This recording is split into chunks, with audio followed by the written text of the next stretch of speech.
Bismillahirrahmanirrahim. Assalamualaikum warahmatullahi wabarakatuh. Innal hamdalillah nahmaduhu wa nasta'inuhu wa nastaghfiruh wa na'udzu billahi min syururi anfusina wa min sayyiati a'malina. May yahdihillahu fala mudilla lahu wa may yudlil fala hadiya lahu.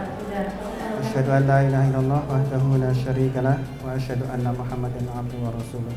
Allahumma shalli ala Muhammad wa ala ali Muhammad. Qala Allah ta'ala fil Qur'anil Karim, a'udzu billahi minasyaitonir rajim. Ya ayyuhalladzina amanu taqullaha haqqa tuqatih wa la tamutunna illa wa antum muslimun.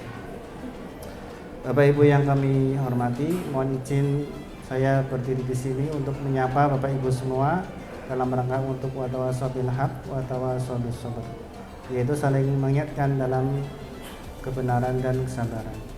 Bapak Ibu yang kami hormati, ada satu hadis dari Nabi SAW yang sangat menarik bagi kita agar memotivasi kita untuk menjadi lebih baik di kemudian hari.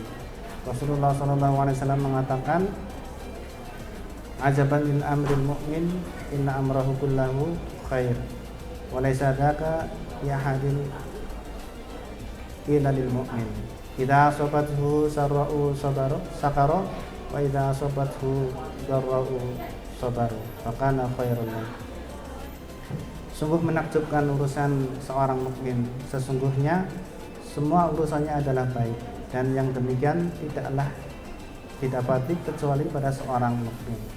Jika dia mendapatkan kesenangan, maka dia bersabar dan itu merupakan baik baginya.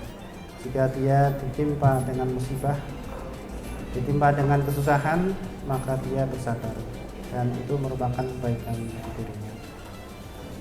Bapak Ibu yang kami hormati, di dalam kehidupan sehari-hari pasti kita akan menemui dua perkara yang Allah takdirkan kepada kita semua.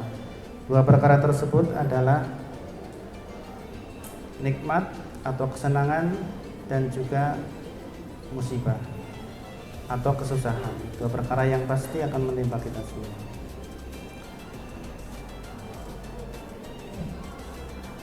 Musibah seperti yang contohnya adalah mungkin yang Bapak Ibu terima hari ini, yang menyebabkan Bapak Ibu berkunjung ke rumah sakit Aji Barang, ataupun kehilangan harta, kehilangan benda, atau kehilangan orang-orang yang kita cintai. Adapun mendapatkan nikmat seperti nikmat iman, nikmat Islam, nikmat sehat, atau nikmat-nikmatnya lain yang Allah berikan kepada kita. Lalu bagaimana kita menyikapi dua perkara tersebut? Bapak Ibu yang kami hormati, agama Islam adalah agama sempurna. Tidak terkecuali dengan urusan dua perkara ini, Allah Subhanahu wa taala lewat nabinya Muhammad SAW telah memberikan bimbingan kepada kita semua bagaimana kita menyikapi dua perkara tersebut, yaitu dengan cara bersabar dan bersyukur sesuai dengan yang ada dalam hadis Nabi di atas. Ketika kita bertemu dengan perintah Allah, ketika kita bertemu dengan larangan Allah, ketika kita bertemu dengan musibah yang Allah timpakan kepada kita, maka hendaknya kita bersabar. Ketika kita bertemu dengan nikmat Allah, maka hendaknya kita bersyukur. Dan itu merupakan kebaikan bagi seorang mukmin. Entah itu musibah, entah itu nikmat, semuanya baik asalkan kita bisa menyikapi dengan baik sesuai dengan bimbingan dari Nabi SAW. Lalu apa sebenarnya faidah atau kebaikan yang akan didapat oleh seorang yang bersabar atau orang yang bersyukur? Ini yang perlu kita ketahui bersama-sama. Supaya apa? Supaya kita sekuat tenaga berusaha untuk mengikuti bimbingan Nabi SAW. Ketika kita bertemu dengan perintah Allah, ketika kita bertemu dengan larangan Allah atau musibah yang Allah timpakan kepada kita, kita berusaha untuk sekuat tenaga untuk bersabar. Begitu juga ketika kita bertemu dengan nikmat Allah, kita tidak mengklaim atau menisbatkan nikmat itu berasal dari kita, tetapi kita sandarkan semua itu pemberian dari Allah Subhanahu wa taala. Ada beberapa atau banyak sekali kebaikan yang akan didapat oleh orang yang bersabar atau orang yang bersyukur Mungkin karena keterbatasan waktu, mungkin kita hanya bacakan beberapa saja. Yang pertama adalah terkait dengan kesabaran. Allah Subhanahu wa taala memuji orang yang bersabar. Di dalam surat Al-Baqarah ayat 177 Allah Subhanahu wa taala mengatakan was-sabirina fil ba'sa'i wad-dharra'i wa hinal ba's ulaika alladziina shadaqu wa ulaika humul muttaqun. Dan orang-orang yang bersabar di dalam kemelaratan, di dalam penderitaan, dan dalam masa peperangan, merekalah orang-orang yang benar dan merekalah orang-orang yang bertakwa. Di sini Allah Subhanahu wa taala memberikan pujian kepada orang-orang yang bersabar dengan predikat takwa. Disebutkan juga di dalam surat Al-Imran ayat 146, Allah mengatakan bahwasanya Allah mencintai orang yang bersabar. Wallahu yuhibbus sabirin. Allah bersama dengan orang-orang yang sabar. Dan juga disebutkan di dalam surat Al-Anfal ayat 46, Allah mengabarkan bahwasanya Allah itu bersama dengan orang-orang yang sabar. Wasbiru innallaha ma'as sabirin. Dan diterangkan oleh para ulama bahwasanya makna ma'iyah atau makna kebersamaan di dalam ayat ini adalah makna kebersamaan secara khusus. Itu artinya Allah selalu menjaganya, Allah selalu menolongnya, dan Allah selalu melindunginya. Dan yang terakhir yang kita sebutkan,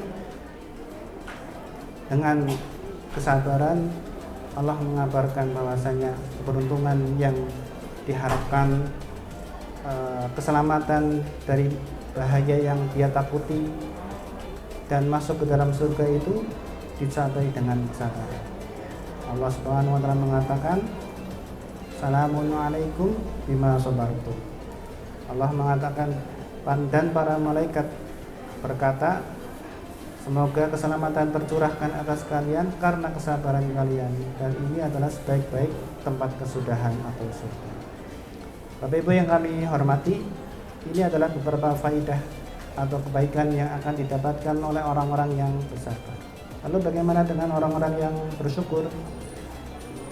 Apa yang akan didapatkan oleh orang-orang yang bersyukur? Allah menjanjikan bahwasanya orang-orang yang bersyukur kepada Allah akan ditambah nikmatnya. Allah Subhanahu wa taala berfirman dalam surat Ibrahim ayat 7, "La in syakartum la azidannakum."